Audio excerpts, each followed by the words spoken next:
Okay, looks like we're live, and I am so excited, guys. I mean, we've been building up to this for a long time, and if you looks like we're live. Oh dear. Okay, I just noticed something. That's funny. Okay. You are live, Bonnie. Yeah, I know, and I got that because all of a sudden I started hearing myself in my ear. I'd forgotten to mute that, so. Yep. Now we're good. Okay, so woohoo! All right, so right now we're kind of in the gathering stages, and we're working from an agenda on this call, and so I want to just kind of go through that for everybody real quick, and then in a few minutes we're going to introduce everybody to my co-host and our guests and all of that, but just to kind of go over what the plan is, because there actually is a plan. So every party should have a plan, right? I mean, you have a certain period of time that's a gathering time, and then you have this activity and that activity. We're doing the same thing. So welcome, welcome, welcome to Bonnie's Book Party. I am the chief bookaholic here. I love to read. I've always loved to read since I was like 4 years old. I started reading. My kindergarten teacher yelled at my mom because she said, I don't know what I'm going to teach her because she's already reading and writing and all that stuff. So, but I've been hooked on it from the beginning. One of my fondest memories with my mom before I went to live with my grandparents was that she would take us to the library. That was our big thing that we did. And just the evocative smells of a library or bookstore, and the feeling of just all those books. And now, of course, I do ebooks because of vision issues. But the thing is books are so important in our lives, and we're so blessed to live in a time and a culture where the majority of us do know how to read. So what this is about us getting together as people who love books and exploring all the cool books that are out there. And over the next several months, we're going to be exploring all kinds of different genres, all of that. But for today, we're going to be focusing on Richard G. Lowe Jr., who is my co-host and also an author, and I'll tell you more about him in a minute, and Chris Salem. And he is also an author and a public speaker, and you're just going to love what we're going to show. I'm so excited about this. So at any rate, so first of all, we're going to give people some time to gather, and then we're going to introduce everybody so that you have an idea of who they are and all that. And then at 11:15, I'm going to give instructions about our giveaways, because we are giving away prizes, okay? Because prizes are good, and I'll tell you all about those prizes. And then at 10:20, and these are give and take, but we're going to try and stay as close to these times as we can. At 10:20, we're going to do an interview with Chris. Myself and Richard are going to grill him about, who he is. Yahoo!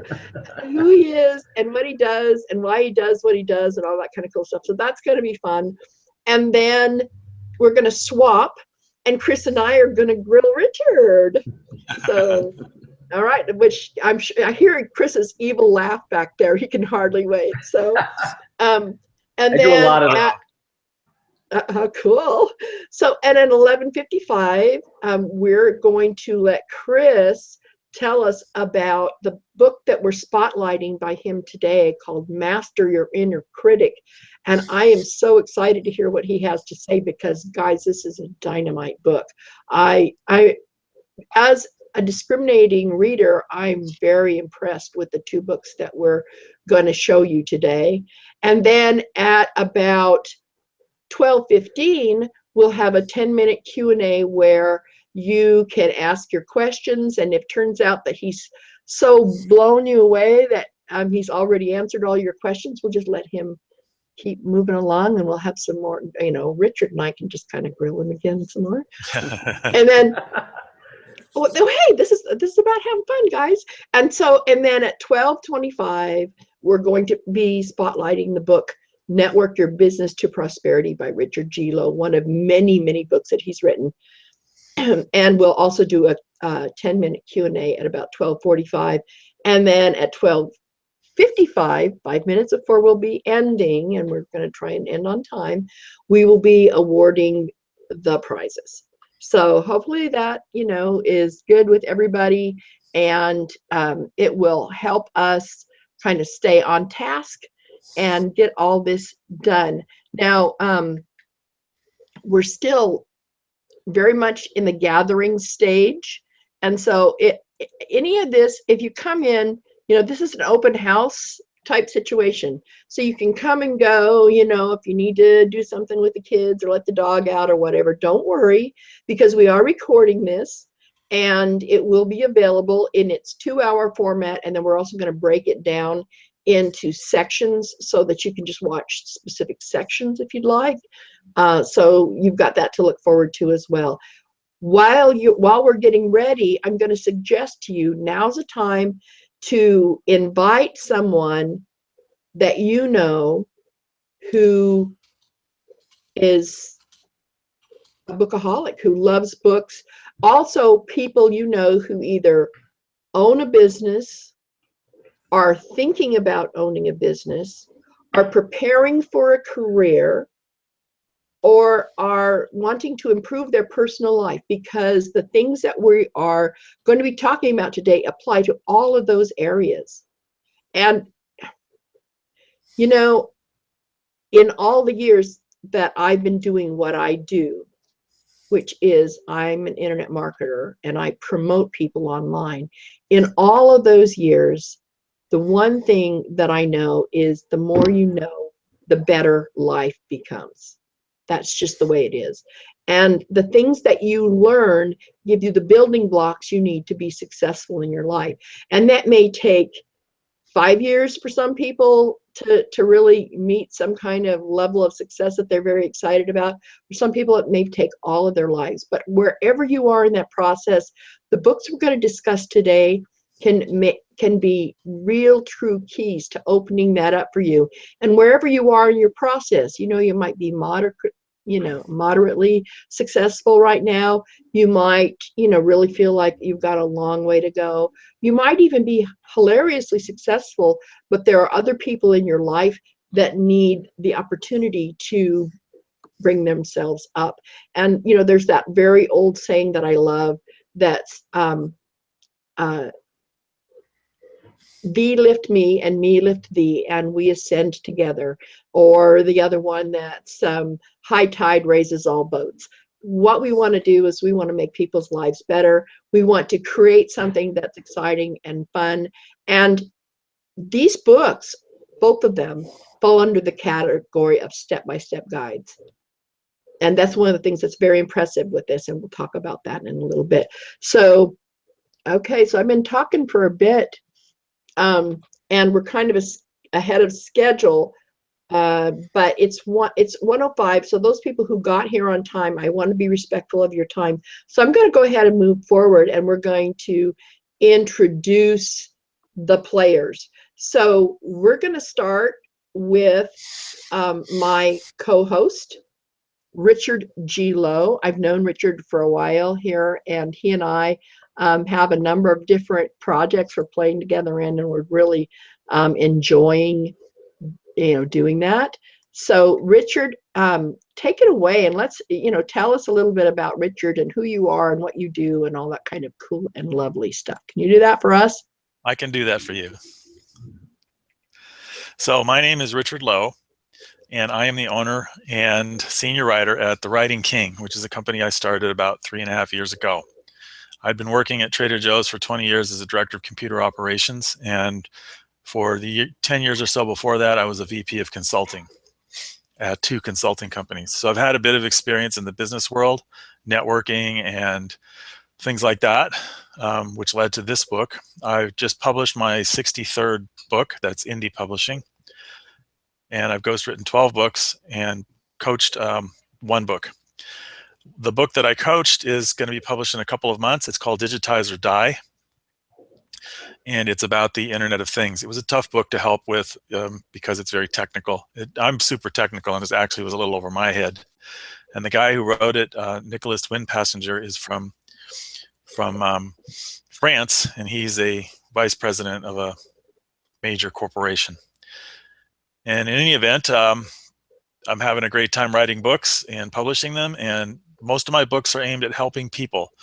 So the networking book is aimed at people who need to expand their business, make them grow, make them make extra income, have a good return on investment. My Safe Computing book, Safe Computing is Like Safe Sex, is aimed at helping people with their computers. Like, in case you didn't know, last night there was a major attack of a virus across the internet that affected hospitals. And my book would be helpful to them. If they'd followed the advice, they wouldn't have had to worry about it. I wrote a book on survival, which looks like it might be featured on AccuWeather pretty soon. And I've written 8 full business books, and I have a bestseller called Focus on LinkedIn, which Amazon's going to promote next month and is going to go out to 10,000 libraries. So got a lot of experience, a lot of books. The current one, I guess we'll talk about a little later, Networking Your Business to Prosperity, is a very important book. I've kept it inexpensive because it's important that you know how to network to help your life. Networking applies to everything. It applies to business. You can use it to get romantic partners. You can use it for any number of things. It all works the same, and it's the same concepts. If you know how to network and you can do it well, you can prosper. And that's an important concept. And on that note, Bonnie, I'll give it back to you. All right. So thank you very much, Richard. Just a moment. Why am I hearing that echo? Echo, echo, echo. All right. It's gone away, I think. Live TV is so cool. All right. Sorry, guys. All right. So what we want to do now is we want to introduce our very special guest. Richard and I are going to be doing these book parties every 2 weeks. And we've got some pretty interesting people lined up right now to talk to, including when Nicholas launches his book about the Internet of Things. We're going to be interviewing him as well. He's already agreed to do that, and we're really excited about it. But today, our guest is, drum roll please, Chris Salem. And Chris has this truly amazing book that deals with something that I think we all struggle with. And he's well known and renowned across the country. I think maybe even internationally, if I remember correctly. And he goes out and he talks to large groups of people, and they pay him very well to do it because he's so awesome. So I'm going to let him go ahead and introduce himself to you. Thank you so much, Bonnie and Richard. Pleasure to be here today. And as you had mentioned, yes, I am an international best-selling author of the book Master Your Inner Critic, Resolve the Root Cause, Create Prosperity. So there's a lot of alignment today with Richard's book, with the prosperity, and I think that would be a central theme we can really hone in on today. And in addition to that, I do keynote speak around the country, including internationally, on this particular topic that I'll describe here in a few minutes, and also consult and coach entrepreneurs, business leaders, sales professionals, so they can have sustainable success at the next level in their business and personal life by resolving the root cause of their mindset barriers. So the whole premise behind Master Your Inner Critic, Resolve the Root Cause, Create Prosperity, this is all based upon my own personal experience. And over 20 years ago, I had been struggling pretty much through my teen years up until I was the age of 30 of really who I was and what my purpose was. I did not really have an identity, so to speak, because I was always searching for one within my father. I was always looking to get the attention of my father that I never had as I was growing up as a child through my teen years and my early adult years. And as a result of that, this led to behaviors, habits, and disciplines that did not serve me. And while I was still, I guess, into the public eye, had success in my early 20s, because I was a hard worker, I was emotionally, spiritually, and physically bankrupt. And I had reached a rock bottom at that point. And when I went through this process to really find out, the demons that were inside of me and who I truly was and what I wasn't, I was able to, adopt a 12-step program and a Eastern meditation process that I kind of merged together to really heal myself and to really find out what my true purpose was, my identity, and how I could change the quality of my life from there on out. And that's what prompted me to write the book, Master Your Inner Critic. And today, this is what I do to, mentor, coach individuals, businesses on how they can operate and live in the solution rather than managing the cause and effect of the problem by resolving the problem. So the solution resides in all of us. The solution resides in any business. However, they have to resolve the root cause in order to sustain and operate at that level. Back to you, Bonnie, if there's any other questions. Chris, this is why I really was so impressed with this book and actually both of these books, they're all part of two journeys in life that have led to solutions. And you didn't just choose to keep those solutions to yourself. Both of you have chosen to share those. And as a result, so many people are benefiting. And I think that part of my motivation for doing this book party is exactly that we don't do enough sharing on this planet. Everything costs something, right? And I'm not saying that profit is bad, not at all. I honestly believe in, being able to go out there. I'm an entrepreneur in spirit, but I also believe in something called cooperative marketing. So thank you, you guys. So let me just kind of give you a quick overview of who I am, because I know we have some of Richard's friends online and some of Chris's friends online who don't know who I am. And for those of you who do know who I am, just kind of hold on. We'll get to the good stuff in a minute. So I'm known as the Web Woman, and there's a story behind that. I put my first website up back in 1996. Back then, the internet was populated mostly by college-aged men. And when I went out to talk to businesses about the internet, they didn't understand why a woman was talking to them about the internet. So people started calling me that Web Woman. And so I very happily adopted it because it stuck. And so, but back then, okay, 1996, when we went to visit businesses to talk to them about the internet, over 90% of them didn't even have a computer on the premises. So much has changed. So much has changed. But over the years, I've had the opportunity to teach web development at a computer college. Even though I was self-taught back then, there were no programs for this. Everybody out there was either self-taught or they didn't do it. So I taught web development at one of our local computer colleges where I lived in Olympia. I also taught for the Robert Allen Enlightened Millionaires program. I taught internet marketing. I then split off from that and put my own group together called the Cookie Cutter Group. And some of you know about the Cookie Cutter Group because you were there. But the Cookie Cutter Group, basically the premise was that if you have a perfect cookie cutter, you can make a perfect cookie. But you can also make a dozen perfect cookies or a million dozen perfect cookies as long as the cookie cutter holds out.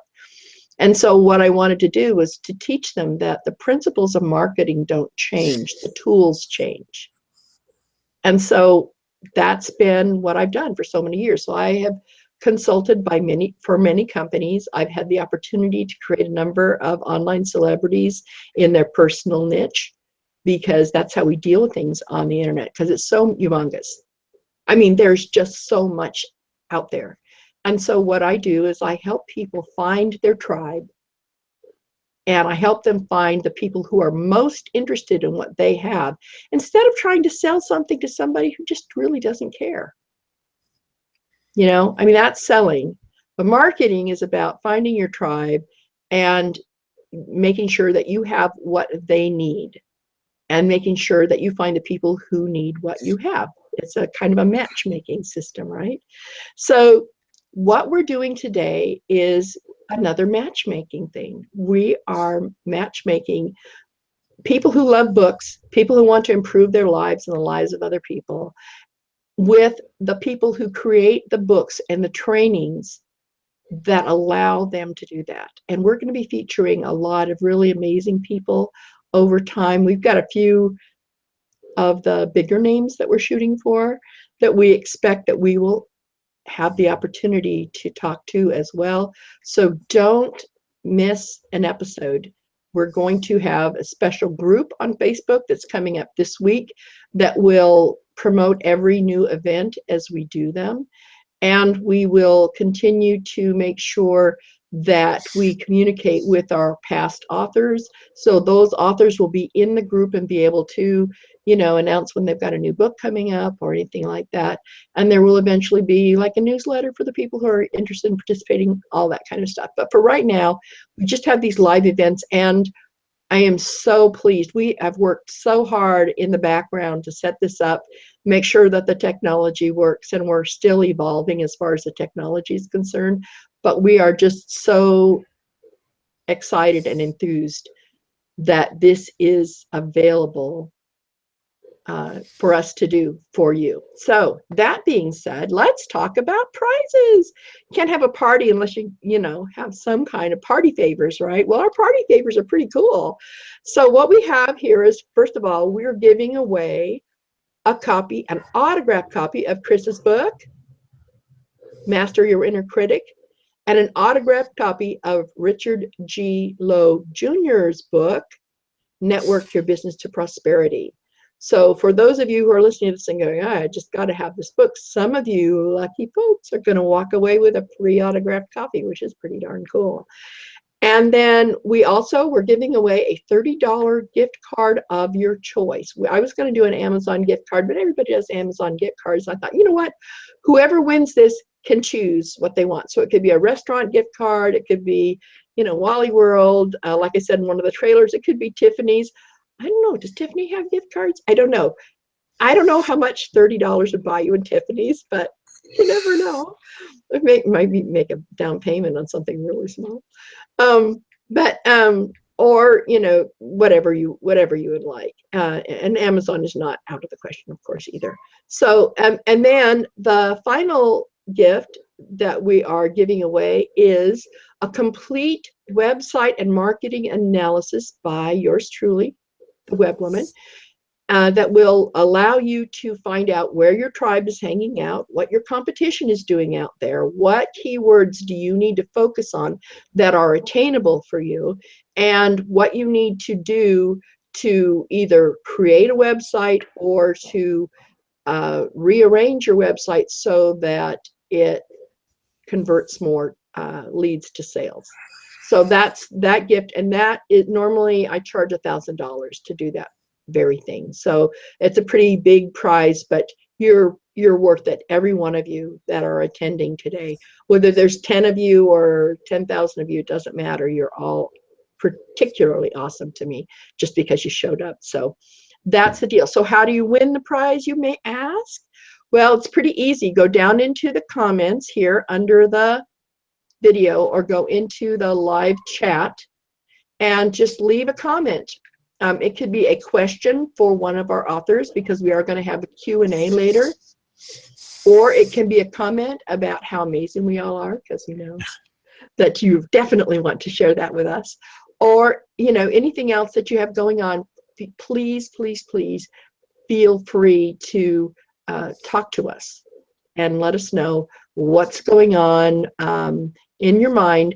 And then we're going to take turns. It's kind of like drawing out of a hat. We tried to use a rafflecopter and didn't have a lot of success with that. So what we're going to do is it's going to be like drawing out of a hat. And so that I don't choose my friends for my present, And so that they don't choose their friends for their present. We're taking turns drawing for the other people, so it's going to be completely random, picking someone for the prizes that we're giving out. That will happen in the last 5 minutes of the video. So okay, so are you guys ready? Ready. Ready. All right, my guys are ready. So this is going to be like way too much fun. So now we talked about the instructions for the giveaway, and now it's grilling time. We're going to get an opportunity to talk to Chris, and Richard and I are going to be asking him some questions. So I'm going to put Chris up on the screen. All right, there you are, Chris. Okay. So so we've got a few questions that we wanted to ask Chris about his book, and I'm going to go first because as I was contemplating his book and all the amazing things are in it, one thing stood out for me. I noticed that your title is Master Your Inner Critic, not Banish Your Inner Critic. Okay, so there's a difference between those two things. On the one hand, master your inner critic means you're in control of it.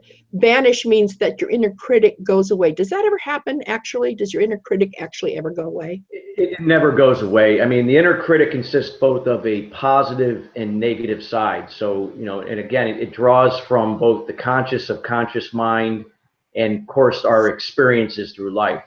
So we have a choice whether to march to the negative side of our inner critic or the positive side of our inner critic. Okay, so there is an inner critic that is a positive influence then. So it's not just, when you hear that voice in your head saying that's not going to work, there are times you should pay attention to that and times that you shouldn't, right? Correct. There's sometimes that your inner critic, when it comes to something, that you fear. I mean, if you were hanging off a cliff, it's your inner critic that's more or less, providing you certain things, certain thoughts that come into mind and how you can save yourself, versus certain things where you might fear something that's not life-threatening. You could be hearing the negative side of your inner critic. So a lot of times, again, learning to master your inner critic is learning to resolve the root cause to what stems to the negative side of your inner critic, and knowing that you could always make that choice when you learn to master it to adapt to the positive side. Okay, good deal. So Richard, do you have a question for Chris? Not right now. Sorry. Oh, okay. All right. No problem. All right. So just pipe up whenever you're ready to do that. So so you talk about root causes in your book. First of all, let's kind of drop back. Who are the people that this book is targeted at? Who can actually get help from this book?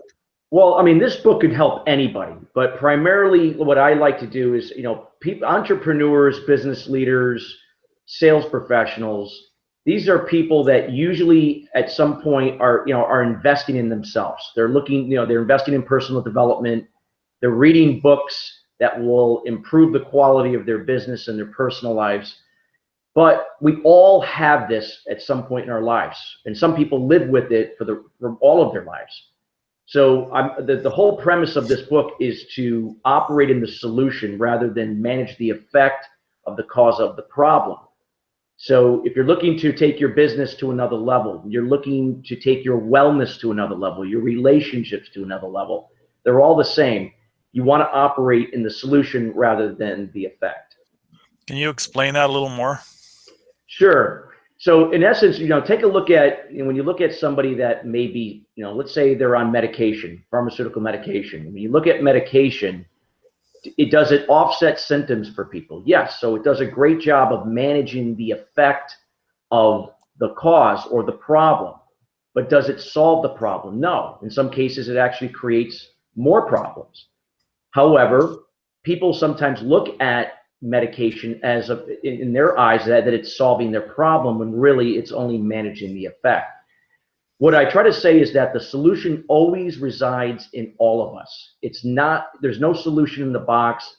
There's going to be nothing out there externally that's going to solve your problem or resolve your root cause. There are components that will help, but only you only you yourself, internally, can resolve your own root cause. So that's what I show in this book. And the root cause always ties back to your childhood. So that could be a parent, that could be parents, that could be someone that had some type of influence over you when you were very young. And it doesn't have to be a traumatic experience either, or something that was, all negative, but it could be something very subtle that does have an impact on you creating certain things in your life, both in business and in your personal life, and even when your wellness, where you're not operating at the top of your game. You're operating at a level that is beneath what you're capable of doing. So when I was a kid, for example, actually when I was younger in high school, and a teacher told me I would never be a writer, it took me until just a few years ago to overcome that. That's the kind of thing you're talking about? Yeah, and when I would say with Richard, with you and the teacher, I would say that the teacher more or less could have been one of the causes. It could have been one of the major causes in you developing, getting out there as a writer maybe later in your life, if that's the case. But really, the root cause might even go deeper. It may go back to a parent, or it could be both your parents. And more or less, the teacher itself just reinforces the same experience that you had on some other level with one of your parents. That was the case with me, with my father. My father was my root cause.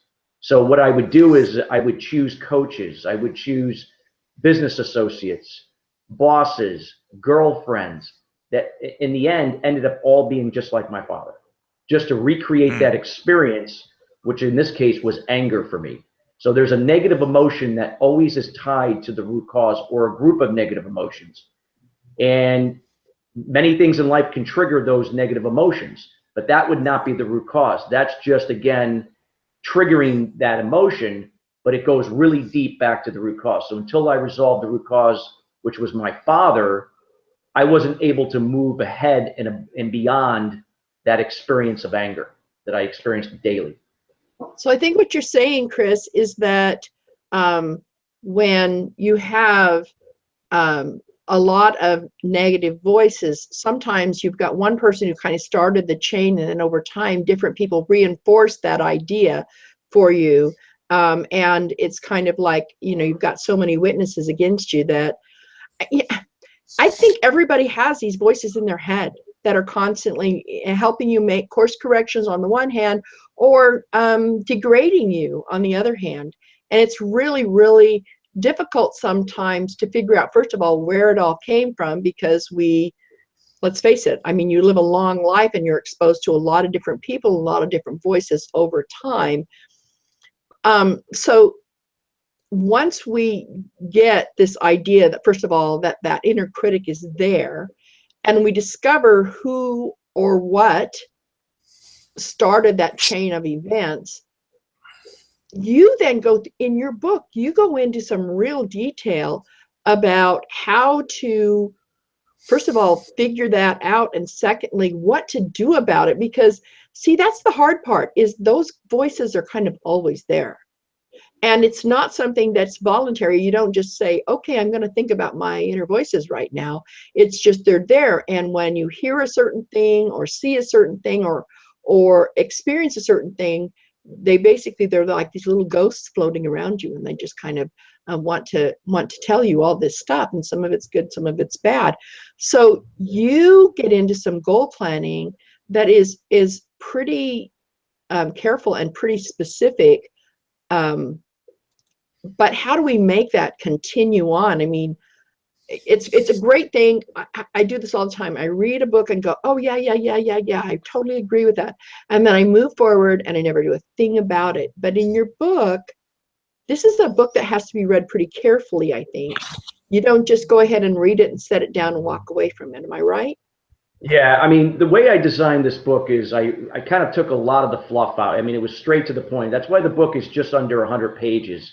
I wanted to make this an easy read for everybody, that the way they could read it over and over and over again, and maybe they will pick up a new nugget every time they read it. Or maybe they read a chapter and interpreted it one way, but then read it again, and the light bulb, it really went off at that point in time. So that's the way the book was designed. But yes, the book is designed for someone to follow the steps verbatim. You don't want to put the cart before the horse. So it's important before you move to step 2, you do step 1, and you do step 2 before step 3. And yes, specific goal planning and accountability throughout the whole process is very important. And I'm happy to elaborate on that if you have me wish to do it here. Awesome, awesome. So let me just real quick, Richard, if you've got a question for Chris, I'm going to look and see if we've got any questions in the chat over here. So the goal thing, or what you're talking about, is you have to locate the problem, the inner critic or the source of it, and then work out a way or a program to fix that. Is that the way it works? Yeah, Rich. I mean, the way it works, Richard, is number 1 is awareness, and number 2 is to work through a process of daily meditation and taking your moral inventory daily, recording how you feel. You want to see if that negative emotion or group of negative emotions keeps coming up daily, and why. Because again, they tie back to the root cause. So you'll know when you experience a negative emotion like that, or a group of them. When you truly resolve the root cause, those negative emotions just will be for a fleeting moment, a very short period of time, unlike where you could carry it on for a day, 3 days, a week, a month, or several months. That's when you know you've truly released it. And once you resolve the root cause, it's really important then to really embrace change and begin to step out of your comfort zone to start to learn what your true purpose and why is in life. And I see a lot of people, go through life really not serving their true purpose, not operating out of their why, and wondering why their life is a continuous struggle, why they don't feel fulfilled. And once they're able to really step out of the comfort zone, but doing it at their pace, it's not like, all or nothing, but just doing something different each day to step out of their comfort zone and find their purpose, is at that point, when they want to start fulfilling what their purpose is, they have to get very specific on their goal planning. And this is not only for their business, but also their personal life. I see too many goals that are very vague, and they're using words that are not impactful, like I will try, I want. These are words that need to be eliminated out of your vocabulary. These have to be I will. They have to be action-based and impactful. And when I talk, go ahead. When I worked at Trader Joe's, I had a lot of people working for me. And when they use words like I should, or I think, or I might, I call them weasel words. Exactly. That's a good analogy. I mean, because it exactly is, because life is your choice. The universe is here to provide you exactly what you desire. Within reason. You may not always get what you want, but you'll always get what you require that serves your purpose. And when you know what your purpose is and you have a specific game plan to follow, then you're on your way to executing that plan to fulfill exactly what you're looking for. So what I work with people is I think they overwhelm themselves with their goals because they put too much out there. And then when they become overwhelmed, now they're not in the moment. They're projecting into the future. That creates anxiety, and then anxiety leads to procrastination. And that's what really is the thief of all our dreams. So the key is to always, to be in the moment through daily meditation, practicing being in the moment. Stress, fear, and anxiety are limited, at that level when you're in the moment. And then you're able to plan your goals effectively. And when you do that, you want to make them attainable. Each day you want to, just focus on that day to achieve those goals, move to the next day and so forth. And each of those attainable goals that are achieved roll up weekly, monthly, quarterly, semi-annually, annually to where you want to go. I see. Exactly. So we have a question from Chuck Livermore. He says, is the inner critic related to the fight or flight response, or is that apples and oranges? Well, absolutely. I mean, think about again, if you're talking about a life or death situation, you're hanging off a cliff. I mean, that is a natural fear. I mean, that's something But when the fear of flight, I mean, somebody, let's say if they're afraid of public speaking, this is an area that, you know, I thrive in because I am a speaker, but there, you know, there are many people that will say that I rather, you know, jump off a cliff than get up in front of a group of people and speak in front of, you know, that it's terrifying to them. But yet, if you're able to really put things in perspective, be in the moment, and to understand that fear is an illusion, you know, a lot of times that ends up, you know, tying back to the root cause. It's something that happened in childhood that created this fear. And it doesn't mean that it's about public speaking. It could be about anything. It's just something that it's a limited belief, and it's often tied back to that. So when you're able to resolve the root cause, it's not to say that you're going to be fearless in every situation. You're still going to experience fear, but you're going to have the right tools, disciplines, and habits to go work through it rather than avoid it or work around it. Absolutely. Well, let me give you an example. I used to be terrified of swimming in the public pool. And I had all these reasons of body modesty, you know, I'm too fat, blah, blah, blah. And then my doctor told me, or my chiropractor told me, I need to start swimming to lose some of the weight. So finally I confronted it and put on the bathing suit and went out there, and nobody cared. Nobody cared, you know, except for me. I was the only one who cared that I was crinkly and old and fat. And everybody else had the same crinkles and the same belly fat and the same everything else. And I realized, boy, that was stupid. And now I'm enjoying the pool. That's awesome. That's awesome. Chris, well, thank you very much. I mean, Richard, the only person that should is yourself. You know, it doesn't matter if other people notice or provide any recognition. It's only that you accept and you feel happy and content with what you're doing. And I always tell people when they're going through this process, there are going to be people that sometimes don't agree or understand what you're doing. Even the people that could be the root cause, if you're confronting a parent, to forgive them. And because again, the forgiveness is not only just about the person, let's say it's a parent that's the root cause, but it's most important that the forgiveness is for you, yourself, to move forward. So it's always important to detach yourself from outcomes and any expectations from others. It only matters what's important to you. Right, exactly. So Chris, we're going to get back to you in just a little bit, and we're going to let you just go ahead in a little while and just tell us what you want to tell us. So what we're going to do next, we're kind of moving through our nice little agenda and trying to stay on time, which I'm not really good at anyway. Talk about inner critic. That's one of the things that I keep hearing is, Bonnie, you talk too much. Okay, so at any rate, so now it's Chris's and my turn to grill Richard. So I'm going. I'll be easy, Richard. All right. So, you know, go gently into that night and all that stuff. Okay, so there we go. So, Richard, excuse me. You wrote this. Oh, you've written so many amazing books, but you have written this really cool book called Network Your Business to Prosperity. And I have been really going back to that. Now, I'm a networker. I've been doing it pretty much most of my life. I'm sort of a natural networker. But the fact of the matter is the one thing that I come up against over and over again is I'm trying to help people become their own celebrity in their niche, is that reticence to, quote, toot their own horn, that reticence to get out there and talk to people. They want to do it all online. They don't want to have to go out there and do any of this stuff, right? And so my question to you is, why is networking so important to building a successful business? Because you're not the only one in the world. Let's put it that way. In order to get out there and let people know about your products and your services or yourself or whatever you're selling or whatever you're promoting, you have to get out there and interact with people. And if you don't do that, then people don't know who you are. They don't understand you. They don't know, like, and trust you. And know, like, and trust is a networking term. Before people will do business with you in general, they have to know you.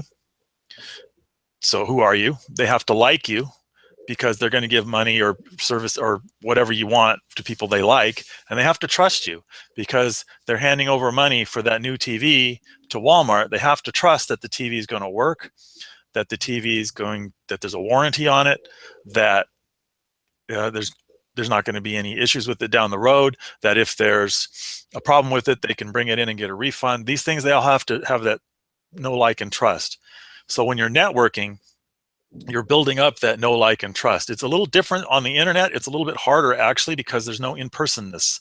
You're not there.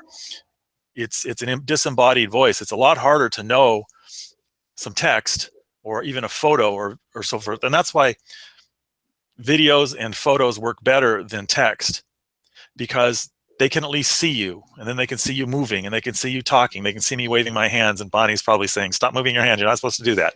That's your inner critic talking. Yeah, exactly. So, but they can see this, and they can see your face, and they can see your emotions, so they start to feel. Humans like to see that.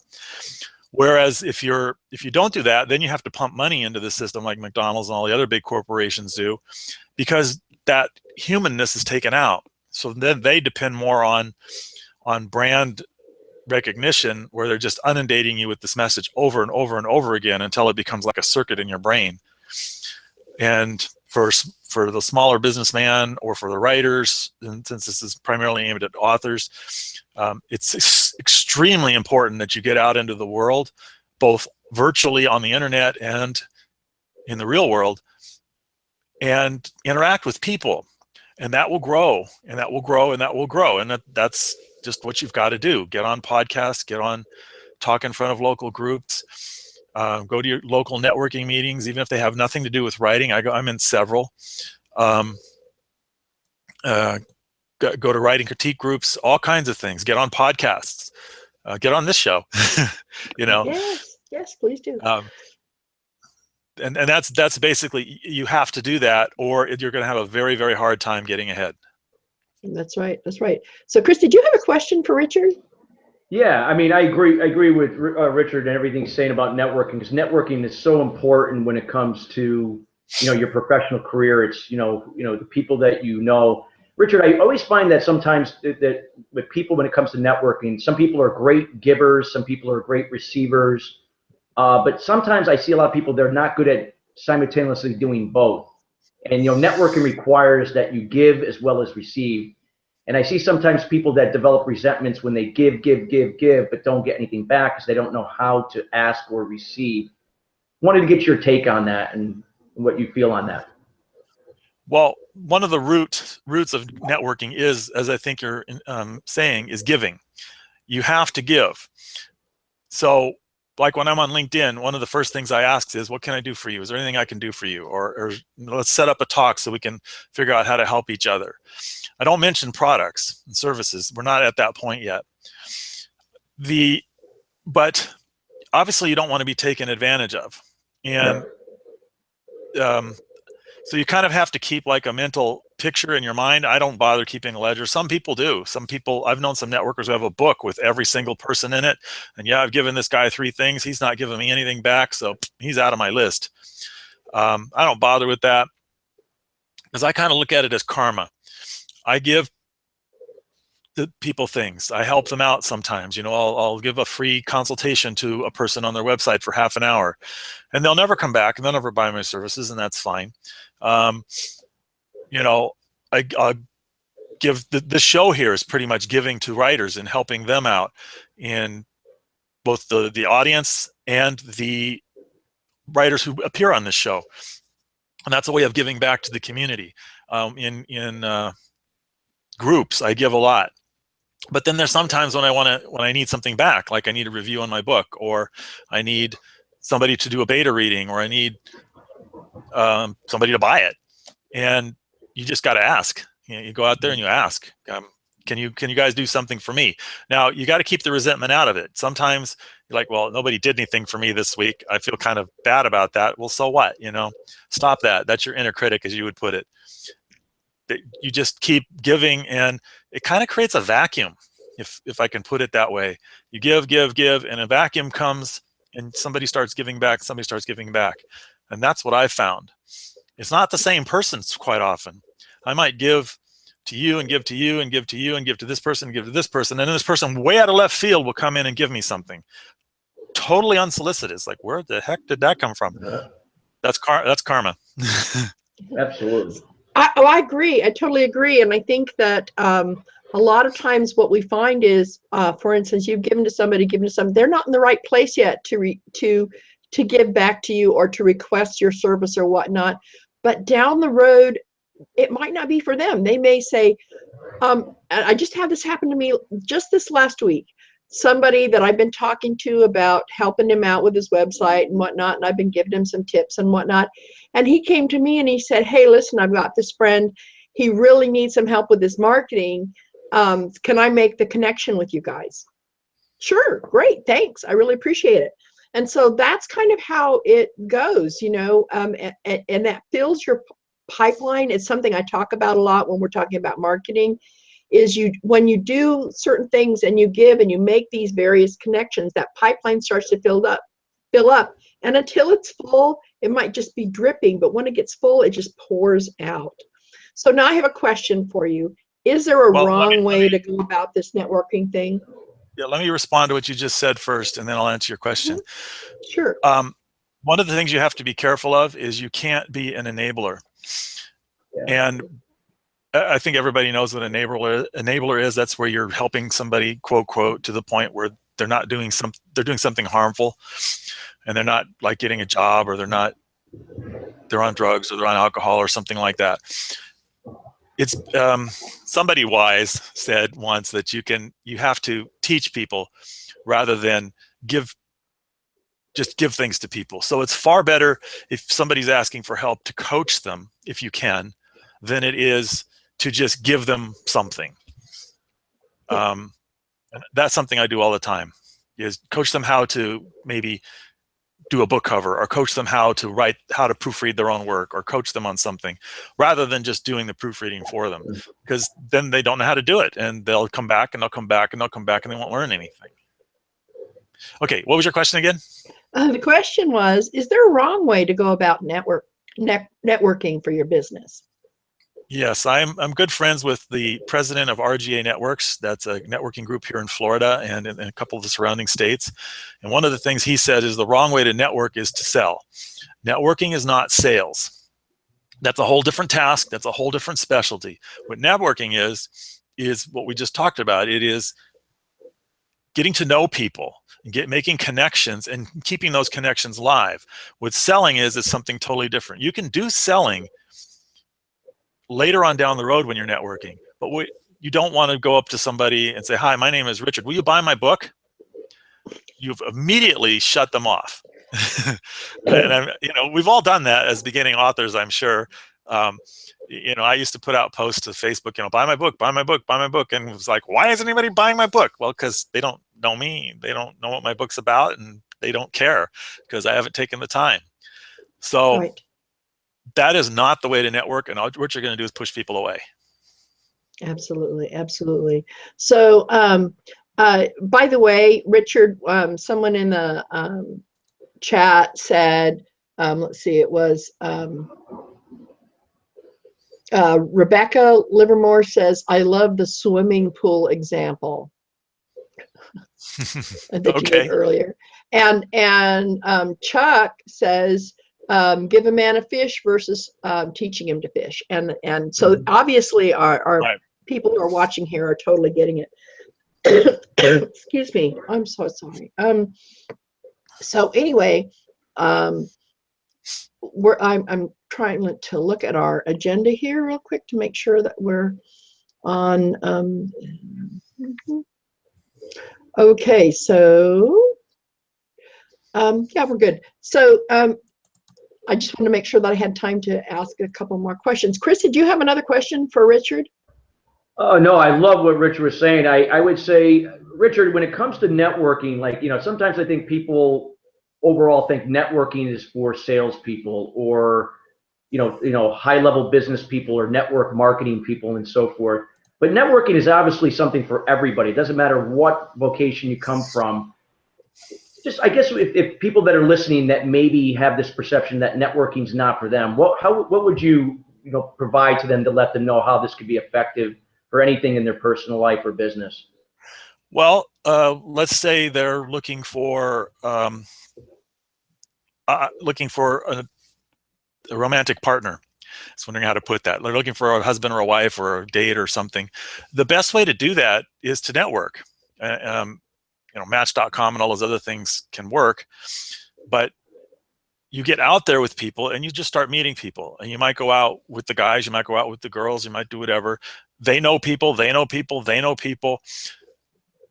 So if I meet several people, several friends at a group, and they obviously know other people, they might go, oh, I know this lady who might be interested in you. And since he sets up the date and the lady trusts this person, you guys are going to have a much easier time getting to know each other, and she's going to have a much easier time with you than if you just picked each other up as strangers. And networking works the same way. If two business people are out there, well, actually, let me give you an example from the book. When I was working as a vice president of consulting for a small company, it was very small, and it was about to go bankrupt. So I decided I better start finding a job. So I started activating my network a little more, and calling up people and asking how they could help. And within a matter of 2 weeks, I had 2 job offers, which I took both actually, and to work 2 jobs for a while.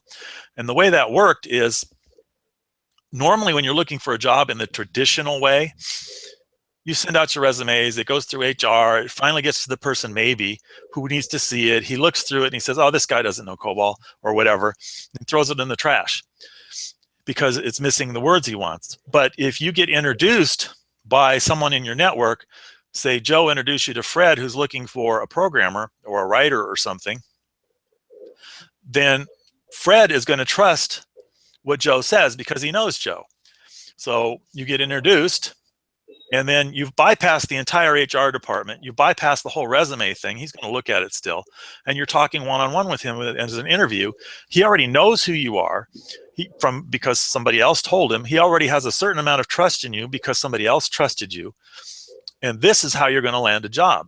There's a phenomenal book about this called What Color is Your Parachute? I don't know if you've heard of it, but Great book. Yeah, I used that actually at that time. This was 30 years ago, to find a new job. And it works beautifully. And what it means is network, network, network, network, network. Meet people who talk to people, and meet people who talk to people, and meet people and talk to people, until somebody finally says, oh, you're actually a good match for this person over here, and let me introduce you. And the let me introduce you part's very critical, because then there's the know, like, and trust. Did that answer your question? Exactly. Absolutely. Thank you. So you weren't always this great networker. I read your book, and you make some confessions in the beginning about that. Can you tell us a little bit of what happened to make you decide that maybe you needed to learn how to network? Yeah, what happened is I started working for this small consulting company, and I was super introverted and super shy. And it had to do from stuff in my childhood, with a tip of my hat to you, Chris. And I had a boss who was a big networker. He's such a huge networker now that for several years he was the VP of Entertainment Division at Walt Disney Corporation. And he was wonderful at it. And I watched him networking, and I was super shy and didn't want to talk to anybody. I mean, I could go in a room and you'd never know I was there because I wouldn't talk to anybody. I'd sit in the corner and read a book and try and be small. And he kind of pulled me out of my shell, and he wouldn't let me do that.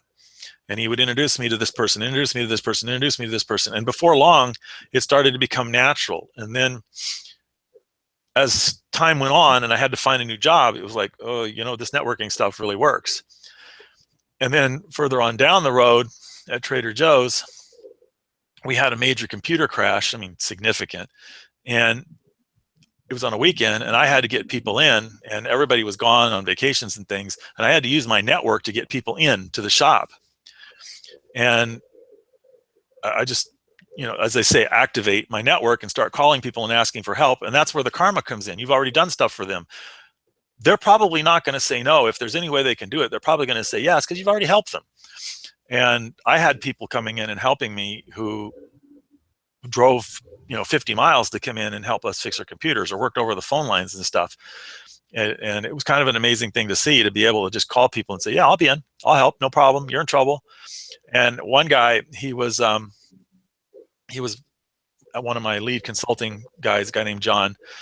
And I said, how much is this going to cost for you to be here personally over the weekend? It was just for him. And he said, you don't talk about money when somebody's house is burning down. You put out the fire.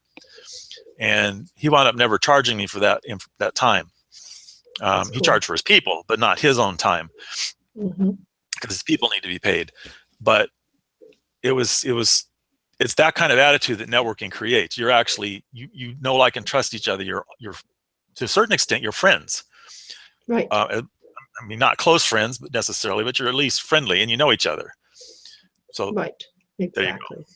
So, okay. So thank you so much. Okay. So we've had our little grilling time, and now we're going to do some chilling time, because we're going to let each of you just kind of tell us what you'd like us to know about why we need the books that you have created. And we're going to go to Chris now.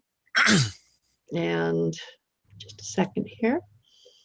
And Chris, we need to know why we need what you've got in this book. I've read it. I was just so incredibly impressed and maybe a little overwhelmed with the amount of really good, solid information you've managed to put into this little short book. I mean, it's a lot like Seth Godin, who's one of my heroes out there, and he makes these little short books that I call Marketing Nitroglycerin.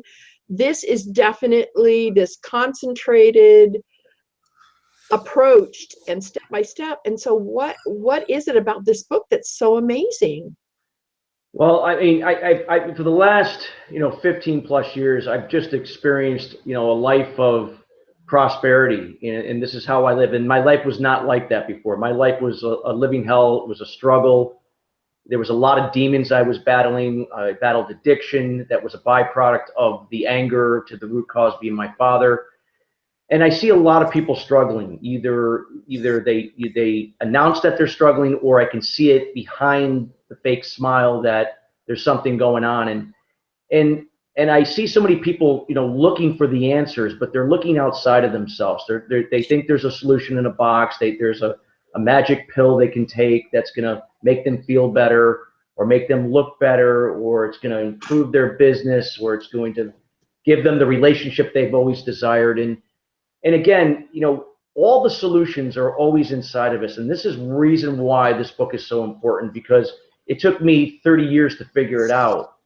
And I'm one of those people that I'm transparent. I love to share. I believe in cooperative capitalism, that we all deserve prosperity.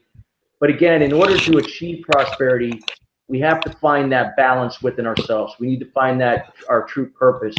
We need to take care of ourselves, so then we can then nurture our businesses. And this is what this book is designed to do. It's straightforward. It's an easy read. Well, I wouldn't say that necessarily it's always an easy read, but it can be digested very quickly in a short period of time. So if you need to read it over and over again, you can do that.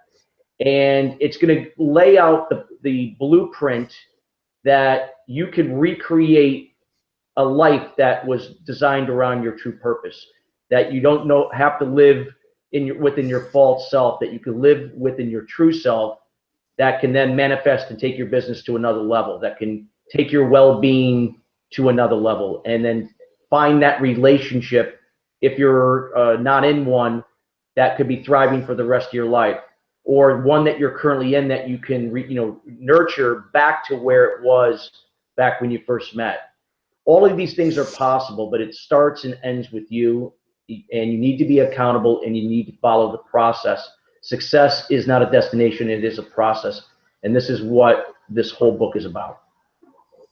That's awesome. So just real quickly, what was it where you finally woke up one day and say, I've got to write a book? Here's the thing with me. I've always been a great speaker. I've been doing this for over 20 years, but I never considered myself to be a writer. That was something that was just not a strength for me. I had no problem writing a blog, or something, posting something short on social media. That was always pretty good for me. But in terms of writing a book, that was like, God, I don't know if I can do that. That's just not my thing. But this book was in the making for a long time. This book should have came out well over 15 years ago, but it took a while for me to say, okay, enough is enough. I'm going to do this. If, you know, no matter how long it takes me to write, I'm going to do it. And I knew that this needed to come from the heart. It needed to come from me, because, you know, I'm very authentic, and I wanted to make sure that the readers, when they were reading this information, they can really identify that it was coming from me, that I've walked in their shoes. I know what they've experienced. It's just a different situation, maybe a different negative emotion. And that's what, you know, really got me, you know, to, you know, get this book out there. And now from there, to create awareness through public speaking and doing workshops and group consulting programs online, to help people to create that awareness and to know that there is a solution, that their life can be different from where it's at if they're willing to commit to the process. Awesome. Richard, did you have any questions for Chris? Not right now. Okay. No. All right. So what we're going to do next is we're going to kind of flip over here to Richard and tell why, you know, why is it important for people to read your book? I mean, I know that a lot, and I'll get back to Chris on this again in a minute, but I know that a lot of people think that these are business books, but both of you have talked about and have demonstrated that these books are for anyone who wants to make some really positive changes in their life. And I think the two tie in together really nicely. I mean, Chris's book about mastering your inner critic, that's that kind of editing software that you use all the time when you're approaching something that's a little fearful for you. And for a lot of people, networking is a fearful thing. So, you know, reading Chris's book to help you become a good networker seems to dovetail really nicely. So tell me, why should we read your book? Because if you're not networking, you're not growing at your true potential. You're not out there in the world. I know a lot of people who won't network because they're afraid of speaking in public. They're afraid of groups. They don't know what it is. They think it's a sales thing, or they use it wrong. At the networking group a couple of weeks ago, we had an MLM marketer, that's multi-level marketing person, for some vitamin, who came up and just sold. We get 10 minutes to speak at the networking group. Each person, you know, can speak for 10 minutes. So she talked about sell, sell, sell, sell. And I looked around the room and I could see within 30 seconds, everybody in the room had lost interest in what she had to say, because she wasn't making any effort at all to, I guess, be friends or to like the people there, to get them to know her. We didn't know who she was. We didn't care. We didn't care about her products. You know, everybody always has problems. I mean, lots of people distrust salespeople anyway, especially when the hard sell turns on, and she did the hard sell. And she might as well not have been there, because she was using it wrong. And then on the other hand, for example, one of the things, I've been widowed for a while, and one of the things that I've decided to do is to go out and find, you know, somebody romantically. And I'm using my networking skills. So I'm going to the various social events at my church and around the neighborhood, and, you know, all the usual things, and starting to meet people, going out to places, because I don't drink, you know, I'm not going to bars and things. That's not the way you meet somebody to forever. And, build up that network of a more social level. Networking is great for that, because you build up connections and you find people who are actually more like you, because lots of people will recommend you and recommend this other person to you. And if you're afraid of networking, it's time to get over it, because it's not going to hurt you. The worst that can happen is you don't succeed. And if you don't do it, you've automatically not succeeded. That's the way I look at a lot of things in life. If you don't try it, you've just failed. So you give it a shot. Go to a networking group. Try it out. Go to if you're a writer, go to a writing critique group. I mean, I recommend that to all writers. A writing critique group is a great way to network with other writers. You help them out. So you might have 6 writers in the room. You help out all 6 of them, and they help you. That's networking. So all 6 of those will know a publisher. They'll know other writers. and you start going to other writing critique groups, and you start meeting publishers, and pretty soon you're becoming known in the local area for writing. Go to your local Chamber of Commerce. The Chamber of Commerce is a great resource. It will cost you money after the first 2 guest visits, but you go there and you learn about other business people. They might want to buy your book. They might know people who will display your book. They might know bookstore operators. They might know libraries. Go to your libraries. If you're not networking, you're not getting any of these opportunities. And what you're doing is you're waiting for things to come to you. Now, networking also involves the virtual world. You should be networking in social media. LinkedIn is a good one for networking. I'm a LinkedIn expert. Facebook is not quite as good for most things because it's a little bit too general, a little bit too more like a market square, but it can have value. Pinterest is great for coloring books, for coloring books and things like that, sewing and costumes and things. Instagram's the same kind of thing, but find where you do well at, whichever the social media is. Don't overwhelm yourself. Chris mentioned that. You can say, oh, I'm gonna hit all of social media. That's what I did when I first got into this. It's like, I'm gonna hit it all. And, went to bed bleary-eyed because, you can't post on everything every day. You can, but it's very tiring. So pick the area you're gonna go and go that direction. If it doesn't work, stop and do something else. But remember that networking is longer term. It's not going to get you sales tomorrow or next week or maybe even next month. It's going to get you sales over time, and it's going to build, and it's going to build, and it's going to build. As it builds, it'll eventually become a tidal wave, and you will find yourself inundated with business or sales or whatever. But you have to do the process, and you have to, as Chris would say, tell that inner critic to stuff it. Okay, say, well, I hear you. Richard, so Go much. away. Yeah, exactly. Well, thank you so much, Richard. And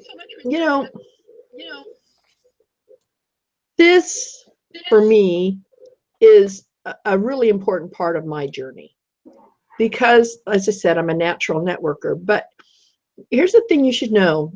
I think from the standpoints of both of these different books, people consider me an outgoing person. And they're constantly saying things like, well, Bonnie, you don't mind speaking in front of big groups of people, and you'll talk to just anybody, and sometimes too much, and all of that kind of lovely stuff, and I could never be like you. So here's what you should know. My inner critic has been active since I was a kid. But the thing that I figured out, and I'm not really sure how this happened, was that sometimes if you push on it just a little to get just past that really negative voice, that all of a sudden things get better. When you're in a networking situation, here's the first and most important step. This is my personal experience, is to listen more than you talk. Because What'd as you you say? listen to listen. Okay, Richard. You got me. To listen more than you talk. And that's hard for me. I'm a talker. I am. So listening is a really, really important skill for you to develop. And as you listen, you file in your head, okay, I hear this person might be in need of this. And ask questions, right? Am I right? Ask questions. So you don't just go in there and then you listen and then you say, and you then show your interest by saying, and how did that happen? Or how do you do that? Or does this work every time? Or whatever it is that you're talking about, be filing. What question can I ask this person that's meaningful for both of us? So I learn something from them, and they know and understand that I'm truly listening to what they say. And then here's the most important question I've learned. What can I do to help you with your project? Or what can I do to help with that? Or, I know, and then be willing to connect other people. I know someone who could help you with this. Or have you met so-and-so? Let's go over and meet so-and-so because they have a similar interest or whatever. And so when you become a connector, then you have two people who really like you because you were thinking of them. And guess what? When you need a connection, and it might not even be the same two people, but those connections will happen for you because people know you as a giving and an honest person who's there to help. And then when people ask you what you do, and they always do, you know, that's how conversations go. You say to them, so what do you do? Right? And that's a question. Good question.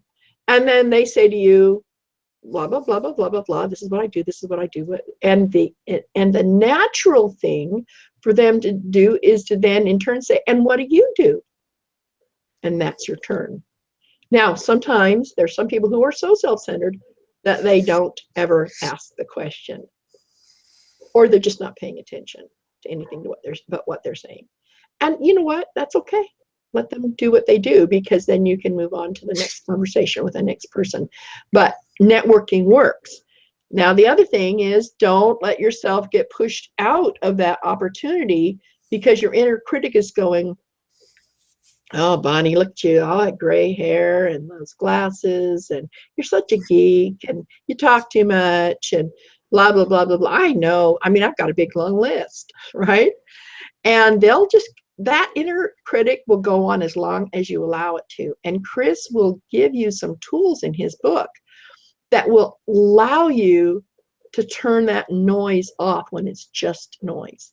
And that's one of the things I love so much about your book, Chris, is that. So here's just, as far as I'm concerned, you know, we've been given just a real bounty of information in this process. And so now I'm going to tell you a little bit about myself, because I guess it's my turn. And then once I do that, if any of you have any questions, feel free to put them in the chat box. And then we're going to do some giving away of prizes and stuff. But before I start talking about myself, I want you to know that in the description of this video are the links to Richard's book and Chris's book, so that you could go and purchase that for yourself and start right now making your life better. And, you know, maybe you feel like you got networking handled, or maybe you feel like your inner critic's already kind of chilling. That's fine. But I bet you any amount of money that you know somebody who needs these books. All right. And they are available in all kinds of different formats, and so that you can have a physical book. For those of you who love that, I used to love physical books, but my vision won't allow me to do that. So everything for me is electric, but it's electric. Oh, no, never mind. Okay. That's my inner party girl. Anyway. Okay. So sorry. But you really need to check these books out and, you know, be generous. You had the opportunity to learn some things today, hopefully, that's going to make a difference for you. And so be generous with that knowledge and information. Feel free to share this video and actually invite people to future book parties. I'm hoping everybody's having a good time and learning some really cool stuff. And I know some of you had to kind of leave early and you're back here watching the recording, and that's cool too. And some of you didn't catch it when it was live and you're watching the recording. That's awesome. But the fact of the matter is those links are, you know, under the video here. So that's one thing. And so now about me. As I said, you know, I've been doing this thing for a very, very long time. And one of the things that I know is how to look at what you're doing based on my own personal experience and say, okay, so Richard, for instance, was talking about knowing the right places to network. Well, it's not the same for every product or every thing that you're trying to market or every cause you're trying to promote. It's not the same. And so different people hang out in different places. So it's really important to know where your personal tribe hangs out. The internet's this really humongous place. Okay, there's 3.7 billion people currently connected via various various communication devices like tablets, phones, and computers on the internet. All right, that's a big number. Do you know how big that number is? Okay, we throw the word billion around all the time like it's just another number. But let me tell you, if you were to start counting right now, 1, 2, 3, 4, 5. Chris, Richard, how long do you think it would take for you to count to 1 billion? Couple minutes. Chris, any guesses? Count to 1 billion? Count to 1 billion. Okay, so they timed it out, they figured it out mathematically, and it would take you 40 years. If you didn't eat, sleep, drink, or do anything but count, it would take you 40 years to count to 1 billion. That's how big that number is. Okay, is your mind kind of blown right now? Yeah. I mean, the first time I heard that, I just kind of went, I can't even imagine that number. And we have 3.7 billion people on the internet. Now, you tell me, how impossible, with 3.7 billion people online, would it be for you to find 1,000 people who really loved how you think, what you do, and what you have to give? All right? Actually, not very hard if you know where to look for them, but that's the hard part, is knowing where to look for them. So you can find 1,000 or 10,000 or 20,000 or 50,000 or millions of people at some point in time who think that you're amazing and awesome and want what you have. But you have to know where to find them, and you have to know how to help them to find you. That's what I do. I've been working on this. I've been doing this for 21 years. I make my living online. It's what I do. And it's given me a pretty nice lifestyle at various times in my life. And I've managed to help some people do some really amazing things. So I want to tell you about a friend of mine. She was one of my students. She's since become a very dear friend, which is one of the cool things about working with people and consulting with people, is over time you get to learn a lot about them. Now, this lady was trying to actually promote a book, guys. That's what she did.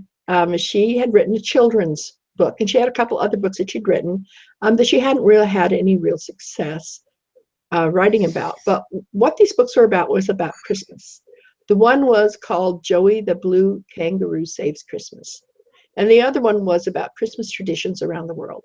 She's since written several others, but those were the two that she was focused on. And as I learned more about her, because this is really vital when you're dealing with the client, is you need to really understand them. We were having a conversation one day, and which was really kind of interesting because of the time difference between Australia and the United States. But we were having a conversation, and a light bulb went off over my head, and I said, Bernadette, you're Mrs. Claus. Because what I found out about her was she keeps her Christmas decorations up all year round, not because she's a lazy person, but because she truly loves Christmas with all her heart. And she said, yeah, you're right, I am. And so I taught her the techniques she needed to use in order to find her tribe. And she has been so successful at that she is currently the official Mrs. Claus of Australia. Pretty big deal. And she gets invited to events all over the world where they pay her freight to travel, her room and board. They treat her like a VIP, and she does keynote speakers. She's been grand marshals in parades. She's been on Good Morning America and all kinds of different television programs here in the United States and in Australia and other countries. She's connected with the International Peace Village as one of the founding partners, and she's done all these really amazing things. She has her own magazine columns. She has had very successful, well-attended podcasts and radio shows and all these kind of cool things. That's what we did together. Is she and I worked on helping her find her tribe. that's what I do for a living. And I love it because it's networking taken to the outer limits in terms of, I mean, they call it cyberspace, and there's a good reason for that. It's pretty big. That's what I do, and that's what I love. And one of these days, maybe with Richard's help, I'll go ahead and write the book about that. But the fact of the matter is I love doing that. And so that's why when we were talking about what can we give away, I decided to do something really big and do this special analysis for one of our listeners today. And I am going to be so excited when we have the winner chosen. I'm not going to be the one that chooses the winner. And so I'm going to be really excited to do that. Now, here's what I also tell you. If you are not a business-oriented person and you don't personally need it, I will allow it to be transferable to one other person that you know who could really use this gift. Okay? So you can use it yourself, even if you don't have a website yet. Maybe you only have an idea. Maybe you've written a book. Maybe you have a network marketing program that you want to promote. I have the experience and the expertise to help you find your tribe regardless of what that is. Okay? So, guys, do you have any questions for me? None at all. Wow. No, I mean, I would just say that, Bonnie, you offer a great service, and in the fact that you've seen the internet evolve since its inception, and you have so much wisdom. And I think the fact that you're very personable, and in addition, you offer so much value. So I think the gift that you're offering today is going to, offer a lot of impact for that person that wins or takes advantage of it. All right. Thank you so much, Chris. I really appreciate those comments. And Richard's been working with me for a while, and he says he doesn't have any questions for me. It's probably because we've been working for a while, and he's already starting to see some results, aren't you, Richard? Yep. Significant results. So it's something that I do, something that I love, and more than happy to give this away as a gift. And to just help people out. It's I get paid well for what I do, and well enough that helping someone else every once in a while out who just needs the help is also a delight for me. So that being said, let me take a look at our agenda. Where are we in our little thing? Time-wise, well, we're just kind of really ahead of schedule. Maybe we'll start doing these for an hour and a half instead of 2 hours. I wanted to make sure that I gave everybody an opportunity to fully experience this. Let me go and check our comments. Okay, so good job, everyone. This is fun. Thanks, the Coloring King. All right. Meetup.com. Coloring King is me. Yeah, you mentioned to Dulcie, I guess is her name. Yes. That meetup.com is a great place to meet people in all kinds of different categories. You name it, they've got stuff going on there. But it looks like people are having fun, and that makes me happy. Shall we decide that maybe we're going to choose some prize winners and adjourn for today, guys? Sure. Yep, let's wrap it up. Okay, because I don't want to just go on and on and on. I want to make sure that this is fun and that it moves and that we get a lot of good information out to people. And so maybe we've just discovered that an hour and a half is just about a perfect amount of time to do what we do. Thank you, Richard and Chris, for being here. Chris, our very special guest. We hope to have you back in the future. I didn't even ask, but let me ask you this, Chris. Do you have other books that you've written or are in the process? Yeah, I mean, I have a chapter that I contributed to Jack Canfield book that will be out sometime this summer called Mastering the Art of Success. So I'm not sure of the exact date, but it'll be out soon. And I do have a another book that will be out next year. Just right now, it's going to be around the sustainable success format, and that will more or less complement my radio show that's debuting next Wednesday on Voice America. Okay, so say that again. You have a radio show that... Yeah, a radio show. It'll be called Sustainable Success. It'll be part of the new influencer channel on voiceamerica.com, and that will be every Wednesday at 8 a.m. Pacific Standard Time or 11 a.m. Eastern Standard Time. Oh my goodness. So totally send me a link so I can put it in the description, okay? Because that sounds really, really cool. I love that. I have a huge podcasting background, and I actually owned a podcasting network at one time, and I was in broadcast television, and so I just love people participating in broadcast and all of that. So we'll be sure and promote that for you. Thank you. Okay, and Richard, any final words of wisdom for our viewers? Just stay tuned. We've got a lot of stuff coming, and it's all going to be very interesting, and everybody's going to want to partake. All right, great. So, Chris, I want you to now go into the comments there and randomly choose someone who's going to get Richard's book. So Richard's book, let's just look at here. I got to scroll up and down so I get the name here. Let's just say, let's go with Rebecca Livermore. Rebecca Livermore, you will be the proud receiver of Richard's, an autographed copy of Richard's book, Network Your Business to Prosperity. I am so excited for you. Please, after this is over, you can leave us some contact information.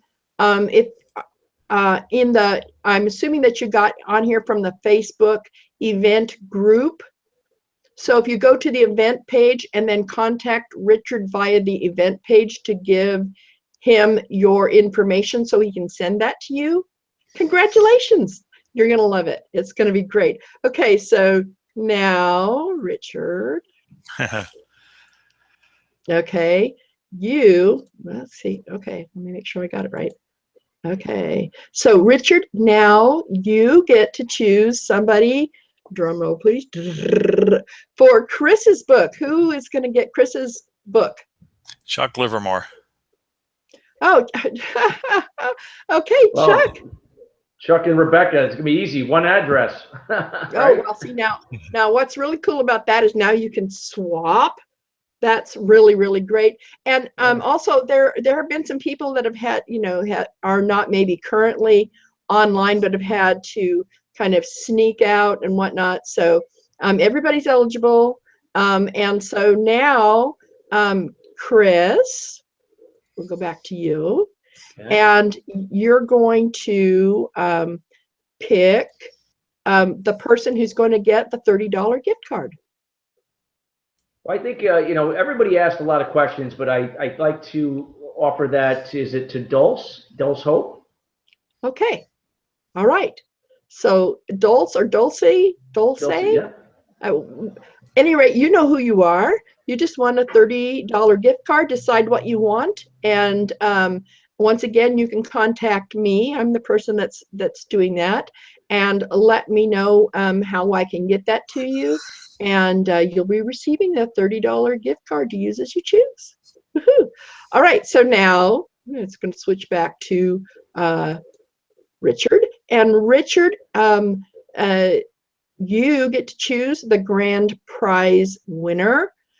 Who is the one who will get the complete internet marketing assessment package?